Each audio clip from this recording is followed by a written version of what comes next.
I'm super excited to welcome you all back to our Connected Giraffe series. This is the third one of this year. Our latest webinar last time was looking at the potential of NFTs and metaverse for marketing campaigns. Considering this trendy topic, which I'm sure you've heard a lot about, you can hear much more about that and watch it back on our YouTube channel. I would like to thank everyone who took part in our annual B2B marketing survey, which has helped us to form the basis of today's webinar. This survey looked at brands' priorities for marketing investment this year and beyond. What aspects of the marketing campaigns are most valued, and how marketers' perceptions of B2B have changed since last year. And we'll look more closely at the results of this survey and what B2B companies are looking for in their digital marketing campaigns in 2022. As a marketeer for brand or as a product manager, it is vital to keep an eye on the ups and downs on the market, the new trends. And whether you're in B2C or B2B, the priorities are constantly changing. So I'm very happy to present to you today our four very experienced panelists who are real experts in the B2B field. We have with us today Victoria Usher, CEO and founder of Ginger May, Paul Grundy, CEO and founder at Bagel, Ginny Bourne, Director Global Marketing and Communications at Hivestack, and Richard Wright, founder at Stand Up Marketing. A very big welcome to you all. To get the conversation started, let me ask each of you to tell us one quick sentence intro and an interesting fact that not many people know about you. Richard, I'll start with you. Thanks, Jenny.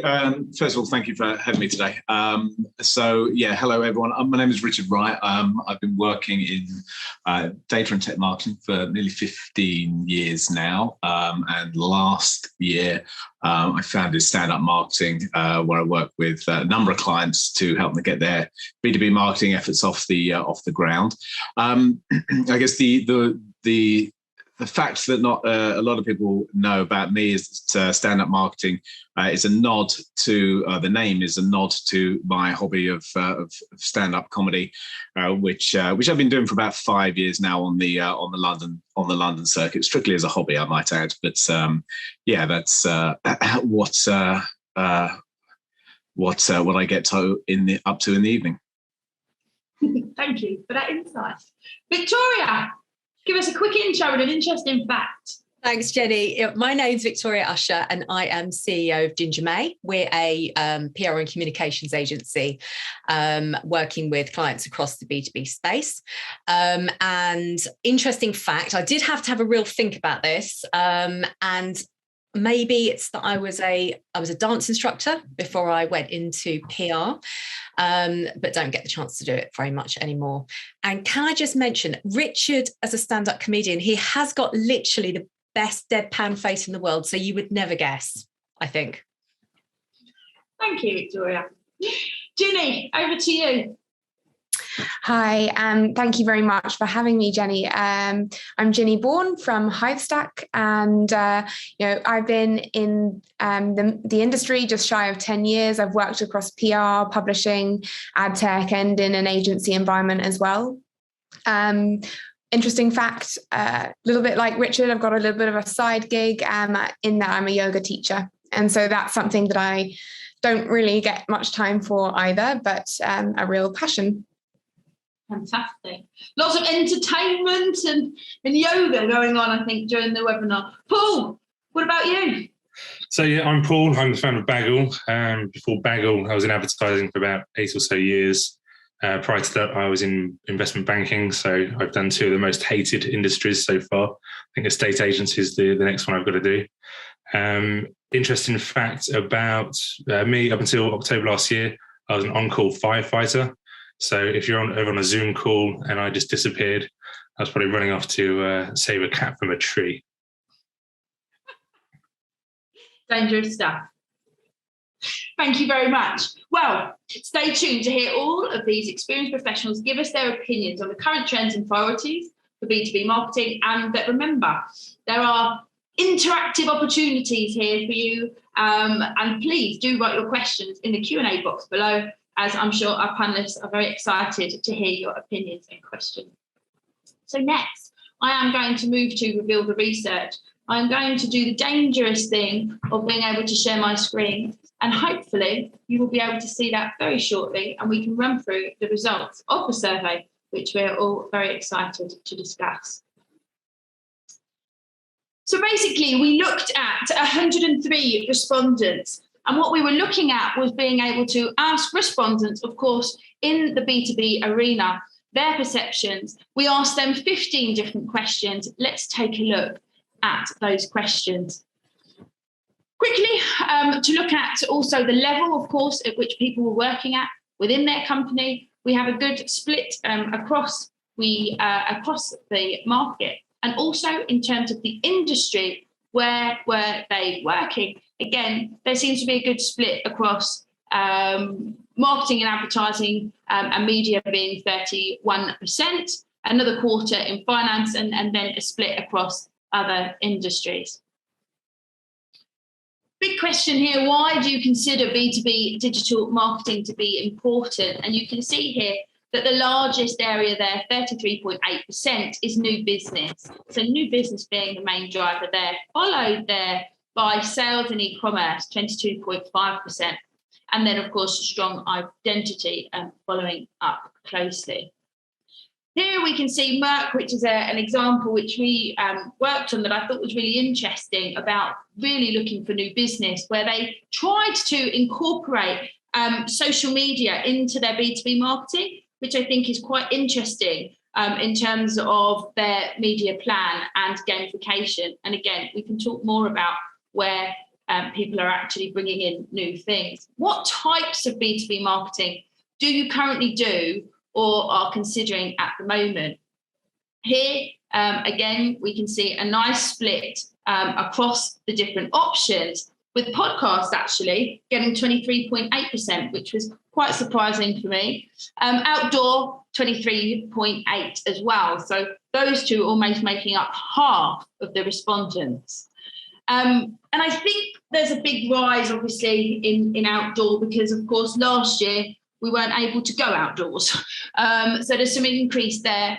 There's actually a decline in podcasts, although, as I say, it's still surprising to me at its number. There is actually a subtle decline. And again, and I think that's when you look at people in lockdown and what they're able to do, of course, going outside is much more exciting and something that we're seeing a big change in there. There's a slight increase in radio audio compared to last year. And then a bit of decline in the print and the trade press there. And again, we'll talk through all these results with our panelists. What's the maximum that you would spend on revamping and investing in your website this year? Interestingly, 36.3% of respondents are ready to spend between 1,000 to 10,000 on their website, and 20% of respondents are ready to allocate greater funds this year of 11 to 20%. And then 23% of respondents willing to spend 31,000. Again, we can discuss the whys and hows. Do you consider a focus on sustainability key for B2B digital marketing in 2022? Maybe not surprisingly, 81.6% consider sustainability to be very important in part of the B2B digital marketing. Again, how important do you think developing a sustainable B2B marketing campaign is? 75% see that as important to very important to developing a campaign, a sustainable B2B marketing campaign. And again, I think you'd have to be hiding somewhere to not see all of the differences, I think, in terms of marketing and changing. We ourselves got involved in the COP26, and there was quite a lot of different marketing in terms of the communication. For us, we actually built an online app where people who were at COP26 were able to vote and be involved across 33 different countries. So lots of different ways, I think, that B2B is starting to get involved in sustainability. Have you ever spent money on creating or updating your brand identity, brand assets, or new business cards or business creds deck? 57.5% respondents had said they had that they had spent money, yet 42.5 had not explored the opportunity of updating those types of assets. Again, an interesting area for us to look at. Are you looking to refresh your B2B digital marketing plans this year? Yes, was the 63.7 respondents' answers. And if yes, what would you be looking to refresh? And here we've got in the lead social media activity, and then followed by their website. And then closely followed by new content and videos. There were some interesting answers in the other. There were some comments around newsletters, e-commerce. There were some app-based experiences. There was also some comments around augmented reality. And there was 1 or 2 respondents who also mentioned the metaverse and Web 3.0. So quite a varied set of responses of what people would be looking to look into. And we certainly have seen a massive increase in digital focus. Again, we probably don't need to dwell on the fact that COVID is bringing in quite a lot of digital focus. That's not new news, but we've seen lots of new updates, refreshes, brand refreshes, new websites, whole new look and feel, as people do feel that their digital marketing is something that they need to focus more on. And I think that's what we see here in the responses from our respondents, where 60% of respondents answered yes to the question of, are you looking to increase your B2B digital marketing spend this year? So again, very much in line with what we're seeing. And how much, if yes, and there we can see a nice split across the different answers there, with the most common being a small increase of 1 to 5, but 26.6% saying 6 to 10K increase. What one thing could a digital technology creative agency deliver to you to help improve your B2B digital marketing? And here, again, we saw the AR campaigns, creative solutions, website design, social media, organic growth. So lots of different ideas there.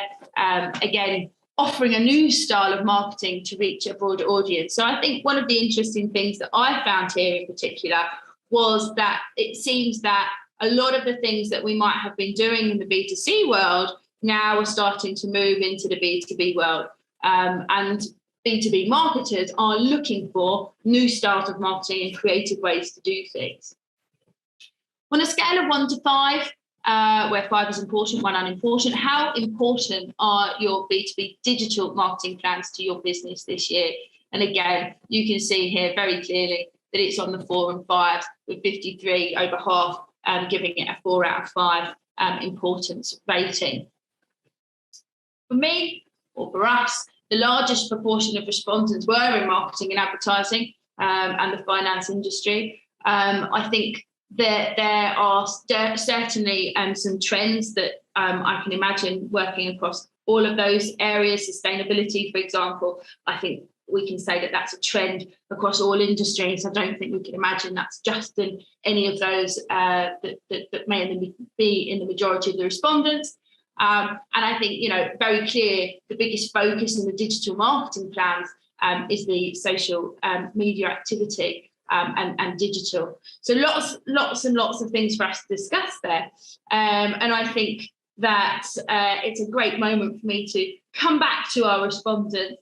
We saw that one of the most important reasons for B2B marketing was business growth, as a business growth driver. In fact, over 2/3 there looked at e-commerce sales and obviously B2B driving sales, which I think is a really important point for us to look at. But Ginny, maybe you can tell us a little bit about what you're doing at the moment in your B2B marketing. Yeah, absolutely. I think there are some really interesting stats there. I think it's also encouraging just to take a step back, and not that long ago, a B2B marketing strategy wouldn't have wouldn't have come up as important as that. So, I think it's positive, absolutely. In terms of our marketing strategy, it's tied very, very closely to our global growth objectives. So we sort of optimize across the full marketing mix. We're 100% dialed into our commercial operations. And I think that's helped us a lot in the last year, certainly, to scale. In terms of the tactics, we have a really robust media relations and thought leadership strategy. So interesting to see, the stats around trade press. It's a very central to our kind of global operations. And then the strength of our content pipeline really supports this. But it also looks at shining a light on other areas of the digital advertising industry, and also amplifying our message across a huge spectrum of digital channels, social, absolutely central to that. Definitely with the return of in-person events, all very encouraging again since the pandemic. Sharing our views, via speaking opportunities is also a big focus. But I think at the center of it all is this ambitious kind of global strategy. We invest time and money in ensuring local relevance. So in each of our key markets, and that's through digital innovation, through localization tactics, ensuring translations, ensuring we're really speaking at a local level. And I think, if you had to ask me to pick one, I would struggle. I think that you do need it all. Marketing doesn't work in a silo. So really, having a fully integrated strategy with your sales and your commercial operations is really important. Yeah, absolutely. I think, Paul, you're doing quite a lot of things at the moment in terms of launching, in terms of marketing. What are you doing? What can you tell us about your plans for this year? We're doing a huge amount of email marketing, just purely because it's from a sales funnel. You can send an email to 10,000 people, look at engagements, clicks, and help to narrow down and give yourself a easy sales list to target people from. We're also looking at other things such as Sky TV, so Sky AdSmart. And that's a great channel because it's more targeted. So as a business ourselves, we're a B2B platform, and we're agnostic. So businesses and freelancers can sell anything, products and services. So that creates an issue in terms of how we're going to be targeting people. But if we can target small business owners, it makes it a lot easier for us. So Sky is great for that. And also the affordability of it's changed significantly. So we can do an AdSmart campaign for under £5,000 now, and we can target the small regional area on a radius of 2.5 miles from a specific postcode. So things like that are really good. Even again, digital out of home. So that's on our radar for this year. We've been looking at radio. We're not too sure quite how we're going to go down that route, but it's something that's on our marketing pipe. Good. Yeah, we saw radio there on the list of things as well. One of the other things is online events, Richard. Have you seen much of a change there? What's your plan for this year around online events? Yeah, so I think online events, there's certainly a different approach to them since before COVID, because obviously, in a very short period of time, everything went online. Everyone was glued to the screen, whether it was talking with family, whether it was attending an event, whether it was attending a meeting. So I think whereas, pre-COVID, often people would be, and I've been guilty of this, doing a webinar for the sake of doing a webinar.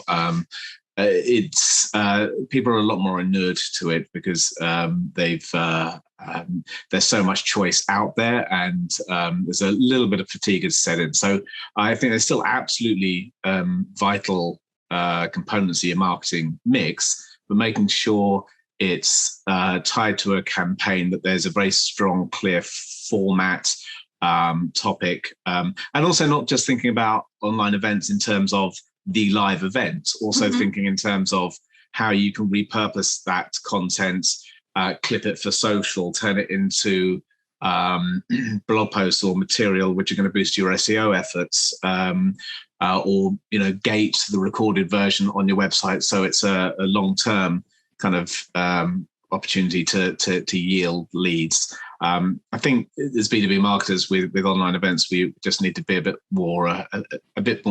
smarter about them. I love the phrase decomposition, Richard, when it comes to content. So you've got an event like you could have an in-person event actually, and then it decomposes, it breaks down into different pieces of content. So, Jen, to your point about events, it has been fascinating to see how events have evolved. And, you started this webinar series in 2020 during COVID. And what we're seeing in particular is a quasi model where people aren't working in the office so much. So we're using bigger events as kind of, maybe every couple of weeks they'll go to a big event where they can see multiple people, so make sort of maximum use of their time.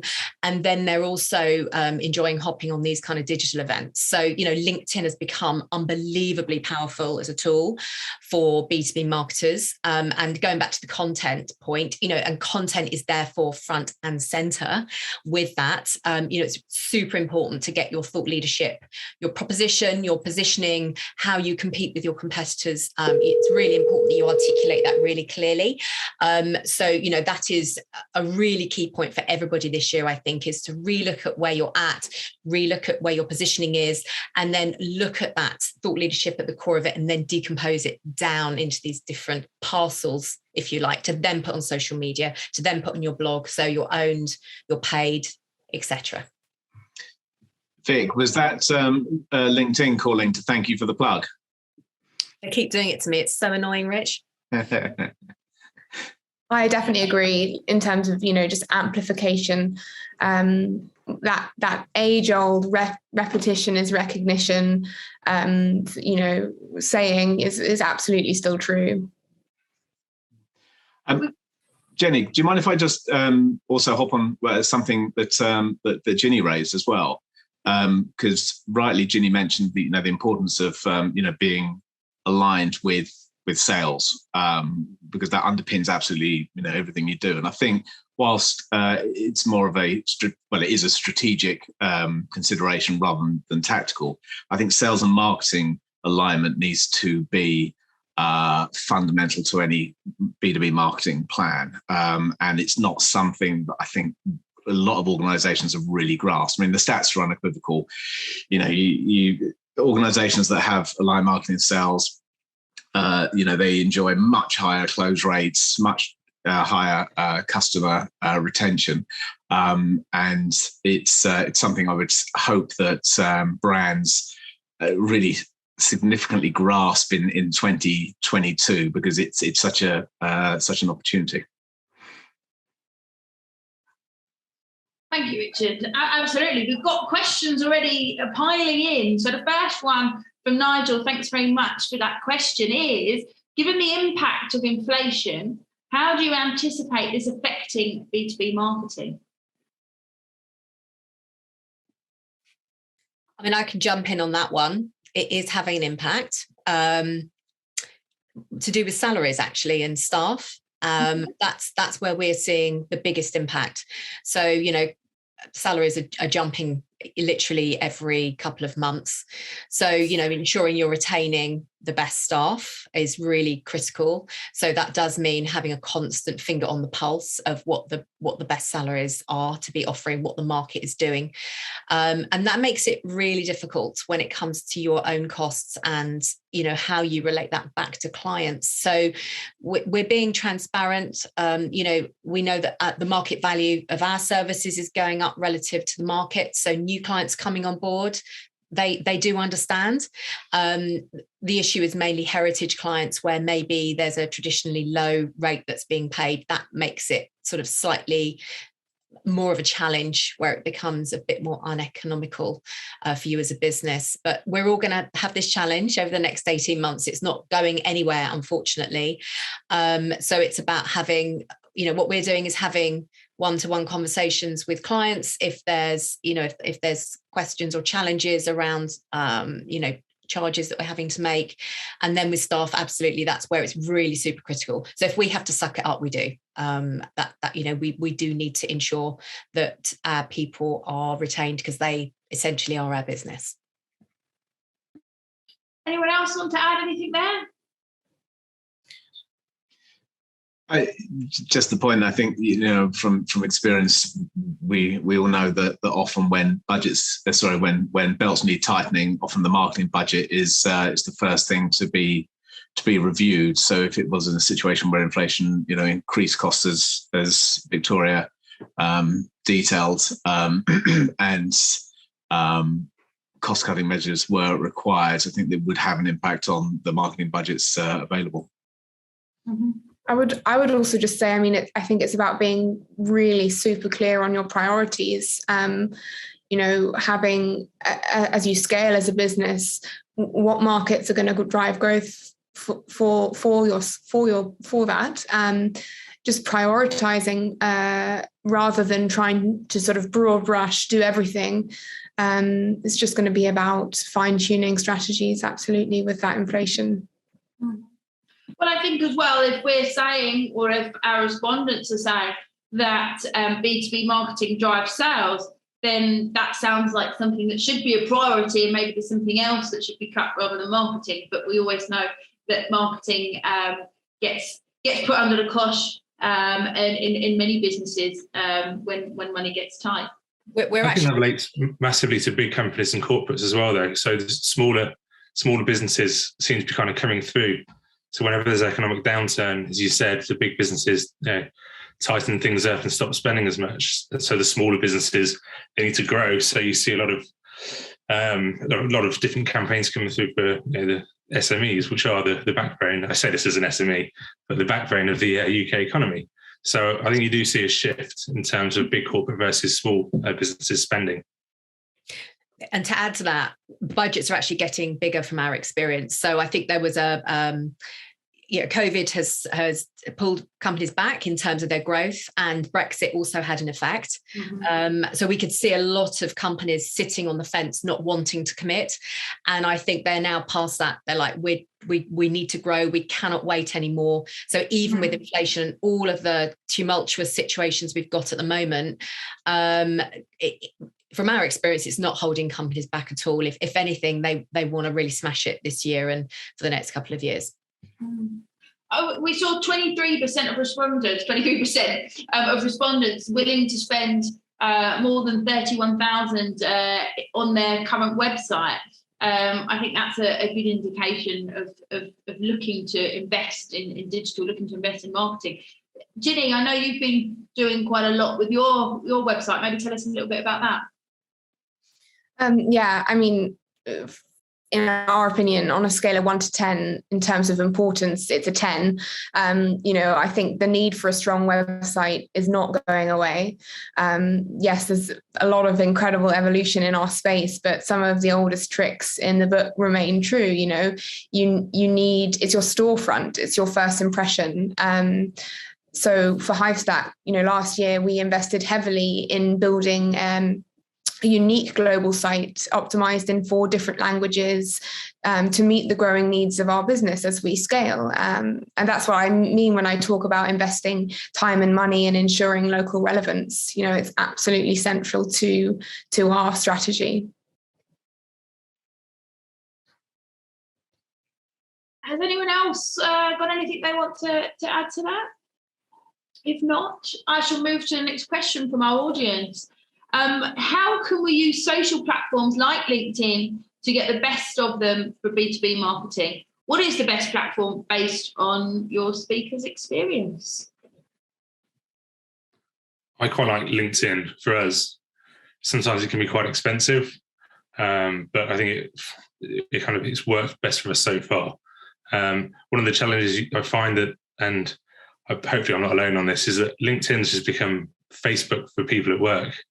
And you're putting paid adverts in between lines and lines of utter dross, people talking about things that just shouldn't be on there. And I find that does have an impact. It's one of my bugbears. And I think it could work better if there was more policing on that. Maybe things will change in the future. Who knows? Yeah, LinkedIn is absolutely critical for us as well. I think we are constantly looking, and there's lots of new ways that you can use LinkedIn, as its own content hub. So we're looking at all of that. I think it'll be interesting to see what happens with Twitter, based on last night's news. Elon Musk finally taking it. So let's see. But LinkedIn does continue to sort of be the leading social platform for us. Yeah, I think just to echo the comments there on LinkedIn, yes, I agree. It's very important for my clients. One other option as well, which I think B2B marketers haven't truly grasped, certainly not in the same way that their B2C counterparts have, but should be in consideration, is actually TikTok. Because it's outstripped Instagram and Facebook. It's hugely popular. It doesn't show any signs of slowing down. And I think also, if you have the resource and if it's right for your business and your message, of course, it rewards creative, innovative content, and provides influence, as opposed to taking a long time to build a large fan base and then enjoying the influence. So, and I say that, I should say, sort of add the caveat, it's not something I have actually used. I'm very keen to, when the first opportunity arises with a client. But certainly, from a theoretical point of view, the signs look good, and I think we're going to see a lot more B2B brands on TikTok in the coming year. Yeah, I'd add to those points. So I'm with Paul. I think that there's been a real change in some of the content on LinkedIn, which sometimes I'm a bit horrified by it. I'm so English when I say that. I wouldn't put that stuff on there myself. I absolutely agree with Paul. There is Facebook, and then there's your professional networking platform where you have a reputation to uphold, and that's what this is all about. It's a reputation. It's the sentiments that readers are taking away about you as a brand. So it's really important that everything that you put up there that you're going to be is going to feed into that brand and leverage your position in your role at work. And you cannot underestimate how powerful it is. So having a really strong separate LinkedIn strategy is very important. What we've seen work particularly well is C-suite profiling, where you have senior individuals within a team that are doing 300 to 400 word pieces, thought leadership content, where they are discussing a particular narrative within the media or tech or whichever sector they're working in. So it may be a response, for example, on Twitter today, getting a really nice snappy piece up there that invites readers to actually engage with it. And then the other thing with LinkedIn is do make sure your data strategy, you have a data strategy behind it, and you are analysing your engagement levels within LinkedIn, and looking to see what people are actually looking for, because you could be posting content up there and not really understanding why you're not getting that engagement. So doing some analysis behind the scenes to make sure that the content is meeting the needs of your audience, and then perhaps doing extensions within that advertising to get new audiences to read your content, and making it educational is absolutely critical so that they are learning something from you. It's not just putting up your views and opinions, it's actually giving them something that they can learn and take away and make them essentially better at their job. Those are all considerations that we find make people incredibly successful on LinkedIn. So a lot of fans for LinkedIn. And has anybody here on the panel done anything on TikTok? No, one of my partners loves TikTok. He'll be really pleased that I've mentioned this as well. I struggle to see how it can. I'll stand corrected, but I'd love to do something on there. But I just can't see how I'm going to reach a B2B audience. Maybe our freelance audience, I could find someone that route. But for us certainly, I want to, but I just don't know how. Mm-hmm. Sage, the accountancy firm, they did a really good campaign maybe on TikTok a year or so ago. I mean, obviously that's a large corporate organisation. So you got to cut your cloth accordingly, depending on how big you are. But I think it's certainly an awareness play over direct lead generation. And if that suits your strategy, it should be it could be an option. It also is the demographics that engage with TikTok. There's some really interesting stats around this. It's not quite as young as you think it is. And there's a lot more males than you think would be on TikTok. So you're kind of millennials up to, from the top of my head, I think up to sort of 30, 34. But I agree, it's probably more awareness amongst those younger age groups. So that's discounting most of us, actually. But you said you're a dancer, Victoria, so you're probably practicing a TikTok routine, aren't you? In fact, I was doing it last night in my kitchen, Jen. That's exactly the kind of thing I like to do in my spare time. And it will be posted on LinkedIn shortly.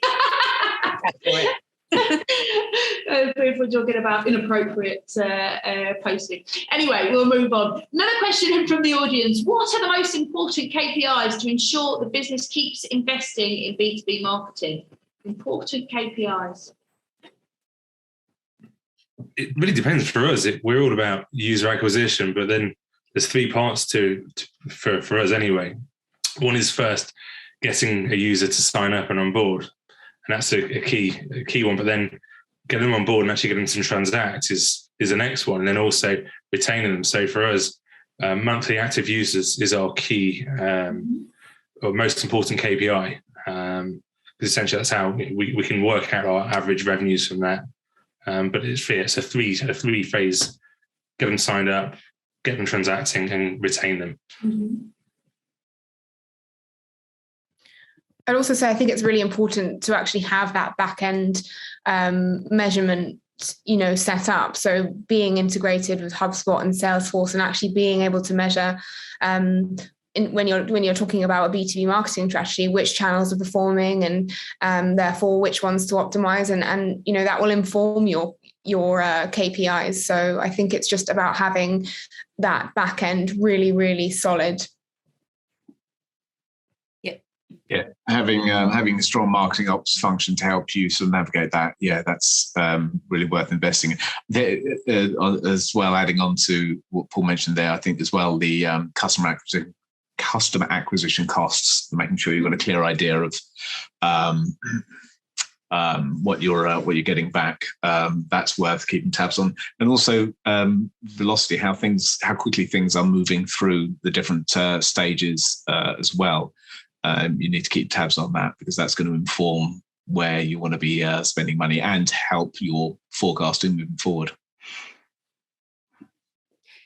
Yep, data, super important. Joining up with what Ginny's mentioning about connecting up with Salesforce, making sure you have got a digital marketing specialist to analyze which channels are working best for you, and play with it and tweak around with it and see what works. And on the PR front, there are lots of different metrics to measure on that. And that's improving all the time. It's not just the old metrics of advertising value equivalency, and the addition of social media also helps with PR, so that you know what that reach is. We also look at share of voice from a PR point of view, which actually the C-suite absolutely loves, because they love nothing more than getting into a fisticuff kind of fight from a PR point of view with their two or three main competitors. So they love seeing that, how they've got that dominance in terms of who is reading about them and what's being said. So it is improving. There are some great platforms out there that you can use for all of these things, but I think it's about getting the right specialists in to show you and demonstrate, and then help you to then obviously improve on your data, even if you're not necessarily a data specialist yourself. Lots of good comments, lots of good areas there for people to look at. Hopefully, Jeremy, hopefully answers your question. Back to the survey results. Richard, were you surprised of anything not to come up in the survey at all? I think the main thing that I was expecting to see in there, which I didn't, was specific investment for SEO. I mean, maybe people were incorporating that into their web investments. I'm not sure, but I think that needs to. I mean, obviously, if you're it's going to be of more importance if you are relying on, a high level of traffic and transactions on the website. It's going to be less relevance if you're sort of more of a challenger sale, etc. But I would, I would expect to see B2B organizations investing there, even if it's just to subscribe to something like Uber Suggest or SEMrush or whatever, just to sort of track and monitor your ranking on target keywords. Or if you don't have the resource the SEO resource in house, getting into the habit of on an annual basis, bring someone on board to just do a health check, to just help identify the areas which need tweaking or updating. I was working with a client a while ago, and they had a lot of traffic and it was great. But then when I actually dug into the data, that sort of 40% of the leads were coming through just one blog post. So that's sort of quite significant. It's not a single point of failure, but it could be damaging if suddenly that disappeared or that started losing traction. So bringing in a freelancer to kind of give the health check, to provide the guidance and the structure to the internal team to execute moving forward once that consultant has left, that was a thoroughly worthwhile investment. So it doesn't mean you have to go out and hire an SEO person tomorrow, but just be mindful that there are different ways to skin a cat. Mm-hmm. Yeah, definitely. SEO, definitely an interesting space. And again, if you are investing a lot in your website, then you do want to be thinking about SEO at the same time as building or rebuilding that website as well. So perhaps it was included. Wouldn't know.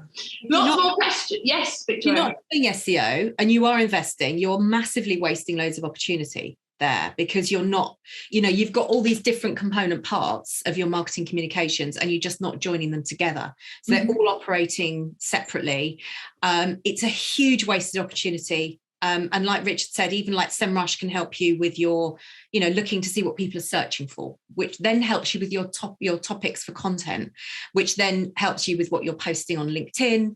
And then you can look at backlinks, so connecting it all up is absolutely critical, because you might have a beautifully designed website, but then it's not going to be helping you with lead generation as much as it potentially could. So this is about optimizing your budget as well, by having somebody that can connect all the dots together. Yeah, no, definitely. That follows in actually really nicely to a question from Anna, which is, would you say that lead generating is between marketing and sales processes?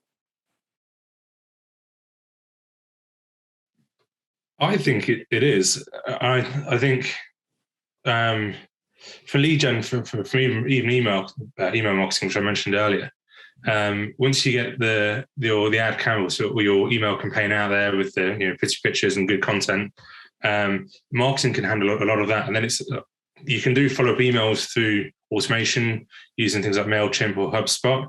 But then once you get so far, once you kind of got that funnel down to the thin end, then I think sales needs to take over. And quite often I've seen in the past, even in my own business, where you've gone out, you've done a great campaign, you've got all this great data, and it's like, okay, what now? And it's making sure you've got sales resource to follow up on that. And it's going to require jumping on the phone, sending more personalized emails rather than generic. And so I think the two are really important. They come hand in hand, certainly from our perspective. Yeah, I mean, I agree. I think it comes down to priorities. It's ensuring that you really focus on that end funnel piece. I think Salesforce is a brilliant platform for that. It's something that our business has spent a lot of time refining. The functions, sales and marketing. Absolutely, your lead gen sits right in between, and I think ensuring that you've got alignment across the business globally. If that's where you operate, then yeah, absolutely. Yeah, I think it's you've got your marketing generates the leads and your sales closes them. Richard.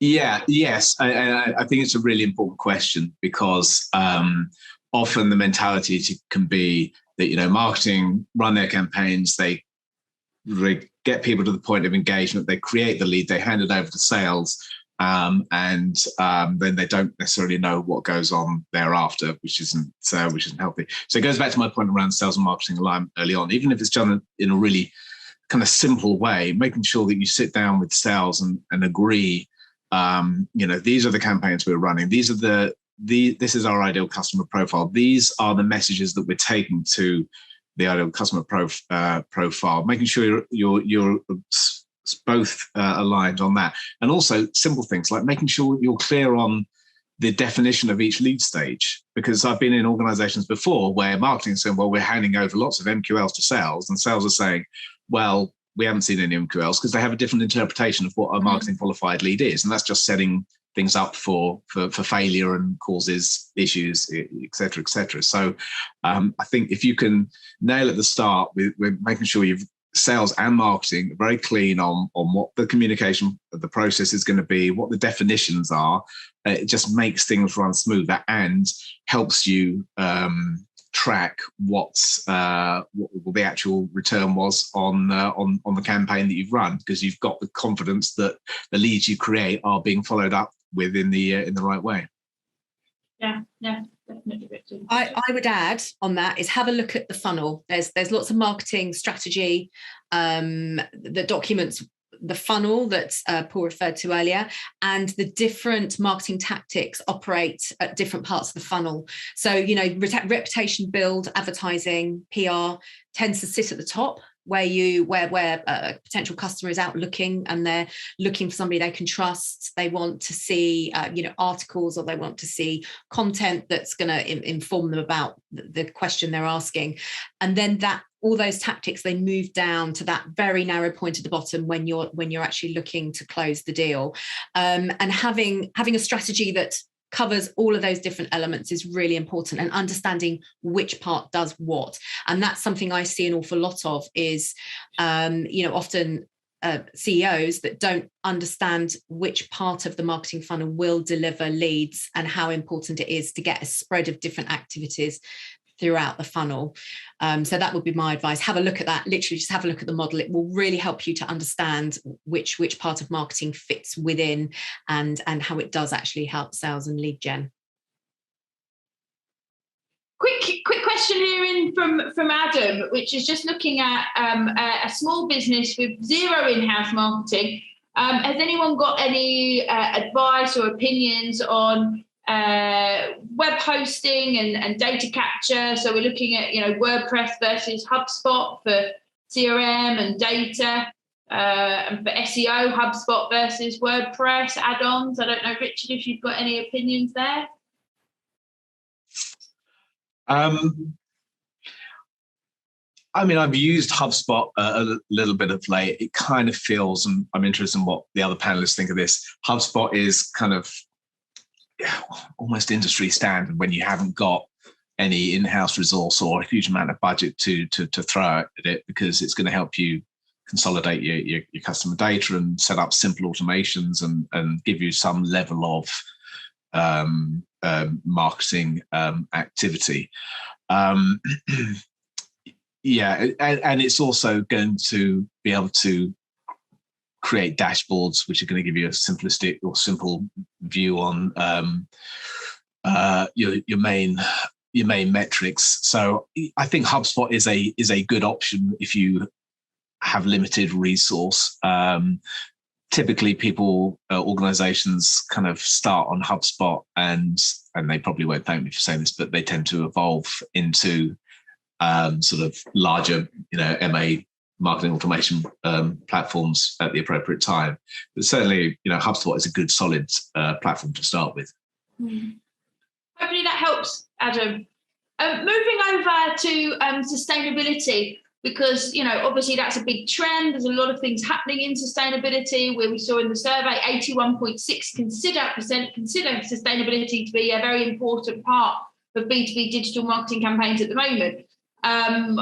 I don't know if anyone has got any particular company that sticks out that in your mind at the moment that's doing a great job on sustainability in the B2B world?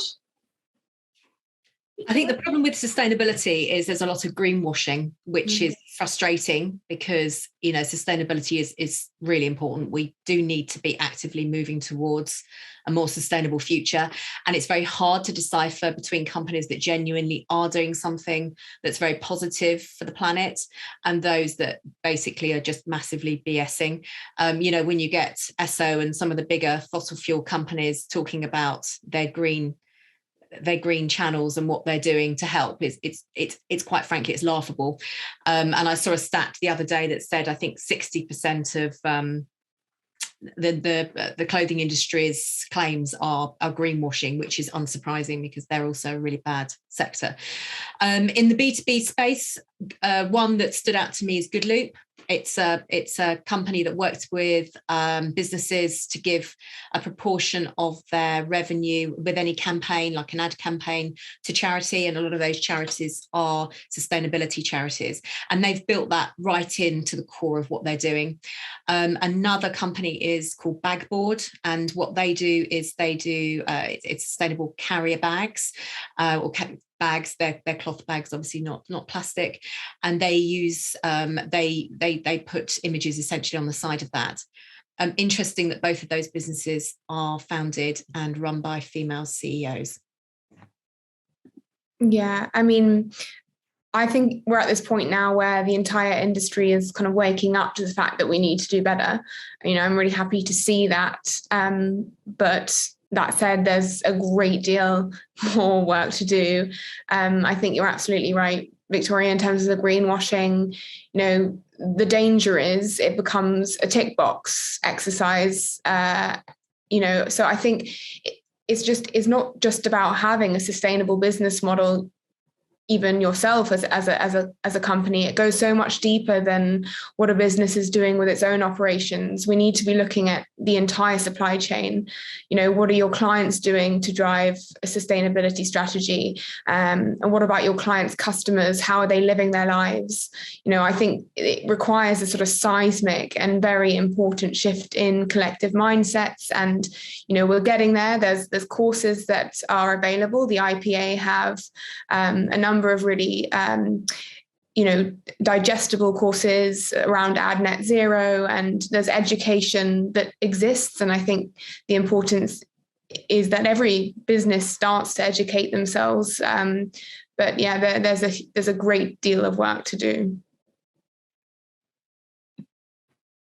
Thank you, Ginny. Thanks, Victoria. We did see some new mentions of technology. We saw some comments around AR. Paul, we obviously created some fun things using gamification. What do you think about B2B getting involved in some of these more fun technology areas? I think they can. But it's all down to execution. Otherwise, it becomes gimmicky. So IKEA did some really good stuff with AR, where you can look at what furniture might look like in your house, which is cool and functional. Then there's other stuff where it's just gimmicky and it's not being incorporated into a wider plan. So also the advertising stuff's going on, and then someone releases an AR app that has no kind of real bearing on what they're doing. Gamification, on the other hand, I think is great. As you know, we did a really good project with the Virus Slayer. So that was good because it's engaging with people to play a game. So it was very apt because of COVID-19, and you get to jab little virus bugs with a syringe at the bottom of the screen. And it was like an arcade style with some cool 8-bit music as well. And it engaged people, so they got to play with something, and we were giving prizes away to the top performers. And it also got picked up by BBC, I forget what it was now, the BBC. And we ended up doing a podcast for it. So as well as creating the game, getting some engagements, it also got picked up. So for that, it was great. And I think some brands can do some really good stuff with gamification. Yeah, absolutely.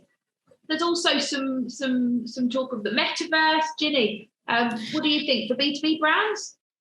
Yeah, I mean, I think it's really interesting to see businesses start to look ways to interact with audiences in a virtual environment.